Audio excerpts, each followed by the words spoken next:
So we've got a segment about cats today. Joining us is Deborah Cribbs from the Give Them 10 movement and a very special guest, Scooter, the neutered cat. Now they have just launched Scooter's Help Center and a foster care campaign, and so we're going to talk a lot about that today.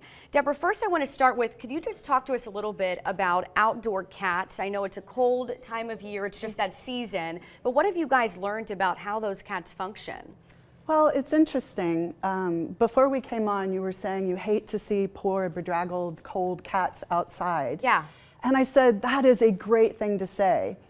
Because we'd like everybody to understand that as long as a cat looks healthy, meaning their coat is in good shape, they're not too skinny, they eat well as far as you can tell, sure, they're probably okay. Now, you could invest in a little heated house and put it outside for them if you're feeding them. Yeah. But what we've learned is that most actual outdoor cats, community cats, cats that actually live outdoors, they're fine outside in the cold up to a point.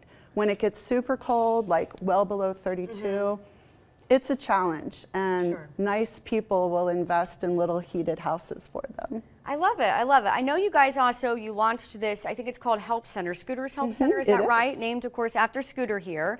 Can you talk to us a little bit about what inspired that and what that Help Center can do for people? Well, this time of year, there are many more cats and dogs actually coming into shelters, and people need help. Sure. Often, they don't actually want to surrender their animal, they just need to know what to do about certain things. So we thought if we can put together a help center to help people with all kinds of questions. So what you asked, how do I help a cat in the cold? Or maybe with higher prices, you're having trouble affording food. Yeah. Or maybe there's a medical need for your cat. You can call this helpline, and by the way, you can get help for dogs and ferrets and mice too, if you'd like. It's an animal helpline. Scooter's very generous that way. And we'll try to help you get answers to all of your questions. Now, I know that you guys have also launched a foster care campaign. What can you tell us about how critical foster care can be for a lot of these animals? It's so important. Sometimes, well, often, usually, fostering is temporary. It might be that somebody is moving from one place to another and needs help with a temporary home for their cat or dog. It might be that some kittens were born and we just need help until they can be spay-neutered and put up for adoption. But fostering is literally the most important link in the fence of cat care.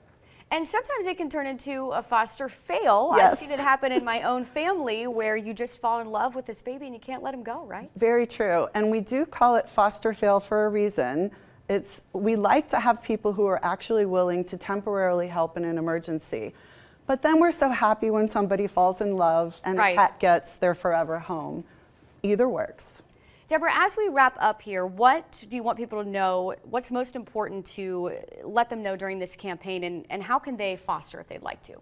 Go to givethem10.org or call Scooter's Helpline. I think the number's on the screen, but you can always go to our website.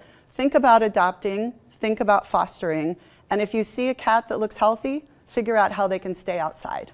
Okay, awesome. Deborah, thank you so much. Scooter, thank you so much as well for being here, giving us your presence today. A lot of good information, and as Deborah mentioned, you can find out more on the website. We'll be right back after this.